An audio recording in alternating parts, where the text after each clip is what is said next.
Alright, back for another beer review, and today I'll be reviewing yet another beer from the Schilling Beer Company, and they're out of Littleton, New Hampshire, and this is their Konstantin, and this is the 2022 release. So they are calling this one an Austrian-style Märzen Oktoberfest. It comes in at 5% alcohol by volume. No IBUs listed in time of review. This can is just over 3 weeks old. So I have reviewed one other beer from Schilling on the channel. It was their Alexander, which was a Czech-style Pilsner, and spoilers, it was delicious. So this one showed up recently and was recommended to me by the beer manager, Ethan, of my favorite local bottle shop, Premier Gourmets. Like, it's really good, and I'm not surprised because Schilling typically makes good beer, and Alexander is a prime example. So on the side here, it says Oktoberfest style lager. Now, I don't really know the difference between an Austrian-style Märzen and a German-style Märzen, but I did look it up real quick, and basically this is just like a lighter version of a German Märzen. Like, it's lighter in color, lighter in body, a little bit drier too. So we'll see if that's the case with this. Like, again, I'm not gonna sit here and pretend like I've had a bunch of different Austrian-style Märzens, because I haven't. This is probably the first one. I can't remember off the top of my head if I've ever had another one. So we're gonna see. Hopefully it is tasty and delicious. So yeah, I'm gonna give it a nice pour here. A little bit aggressive there at the end. Try to generate a head, which we have succeeded in doing. So put this over here. Yeah, so yeah, that does look like a Märzen, but it kind of looks like an in-between a Märzen and like a Fest beer. So not quite as light as a Fest beer, not quite as dark as a Märzen. Instead of copper, it has like a slight, I don't know, like a light copper. Maybe more of like a deeper orange, but not quite into the copper range.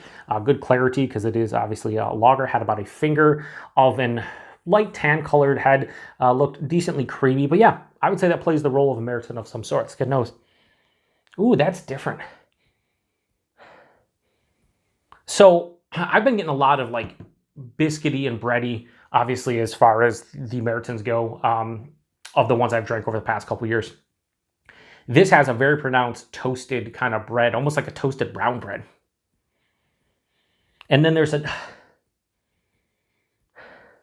little bit of, dare I say, it sounds real dumb, like a little chocolate. I'm losing it, a little chocolate. But like caramel toffee, toasted brown bread. It smells really good. It's a touch of like an earthiness, like an earthy spiciness. Wow. That smells really good. Maybe even like a dried apricot or something like that. I don't bust that out too often. Wow, this does smell fucking delicious. Making my mouth water. Let's get into it. Cheers, everybody. Or should I say Prost?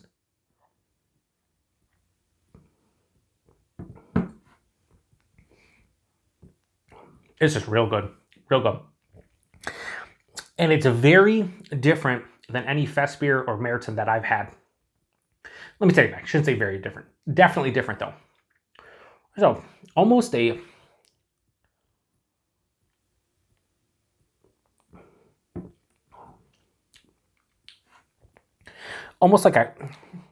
an English kind of like pale ale, or like ESB. There's like a slight copper coin, earthy kind of finish. Really different, but I like it.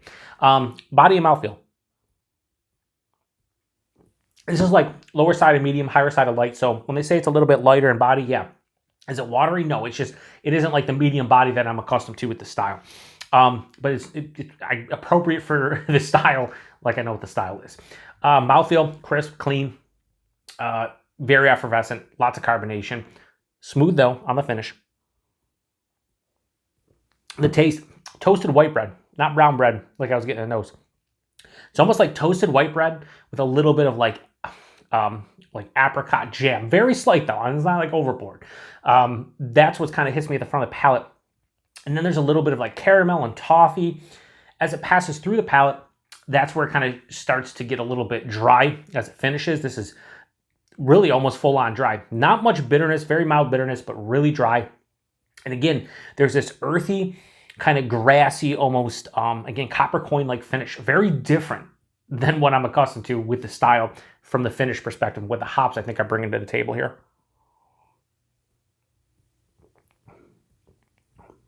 Man. Oh, Now there's a little bit of honey. I'm starting to get a little bit of honey on, a little sticky lips, even though it's not, you know, a super sweet beer or anything. It's just the honey, the caramel, the toffee, the toasted white bread with a touch of like apricot jam. This is a good beer. This is really good. Is it my favorite so far this year as far as Oktoberfest go? No, but it's close. It's really close. This is really good. It's different. So as I'm starting to talk, the bitterness is starting to ramp up a little bit. So instead of mild, we'll go mild to moderate. Still appropriate for the style. High dryness, decent bitterness, but all that sweetness and all that malty goodness up front kind of stops it in its tracks. 5%, you can't really tell. This is my second favorite. I think the Munsterfest from Three Floyds, still my favorite. But this is right behind it. I mean, right behind it. I think I gave Munsterfest a 4.25 out of 5. So I'm going to give Konstantin from Schilling, their Austrian-style Märzen, I'm going to give that a low 4.25. We're going to go 4.2 out of 5. This is really good. I'm glad that Ethan recommended it to me because I'll be honest with you. I saw this show up and I already had 9 beers planned for reviews over the course of the official Oktoberfest celebration in Munich, Germany. And I was like, I'm going to review one every other day. And then he recommended this one to me. And I was like, yeah, why not just make it an even 10? And we did. And I'm happy he did recommend this because this is really good. And so far is my second favorite this year. So kudos to Ethan for having an immaculate palate. I mean, I've learned a lot about beer since I started drinking beer in you know, pretty much late 2009, early 2010 because of Ethan. And I appreciate his expertise when it comes to recommendations because he rarely ever steers me wrong. So anyway, price and availability. Here's where it goes a little sideways, just a little sideways. I checked their website because I paid like just over $4 for this can. It's an Oktoberfest 16-ounce can, which would indicate that probably, you know, in the area, you're talking 16 to $17 a 4-pack for Oktoberfest beer. That is extremely high. But I looked at their website, like where you can buy from Schilling, it's $15 a 4-pack right from the brewery. So I don't know if they have to do if there's special ingredients here and whatnot, but you're even from the brewery paying, you know, basically more or less $3.75 a can. That's the highest that I've seen an Oktoberfest go for. That's not like barrel aged or imperial or anything, just a normal Märzen or Fest beer. Is it worth it? What I'm drinking right now, would I pay $4 for a can of this again? Probably. I probably would because it's that good. But there are better, like the aforementioned Munsterfest, that I can get a 6-pack for $12. So, you know, in your neck of the woods, what did you pay for a can of this if you did grab it? Which brings me to availability. I don't know with Schilling. I just know we get distribution here.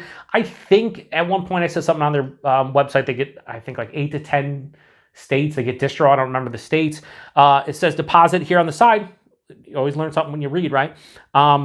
Vermont, Maine, Massachusetts, New York, Connecticut, and Michigan. So at least 6 different states they get distro to outside of New Hampshire. So if you do see their stuff, you should see this one, or maybe I have already seen it. But if you've had it before, let me know what you thought about it. Again, a little bit pricey. Is it worth it? In my opinion, to some degree, yes. So anyway, 5%, like I said, you really can't tell. A lot of these Oktoberfest beers, you really can't tell. You just know it's a beer, but like there's no astringency in the palate. There's no warming in the chest. It just drinks really well. So appreciate everybody stopping by for another beer review here on the Beer Patrol. To the next one. Prost.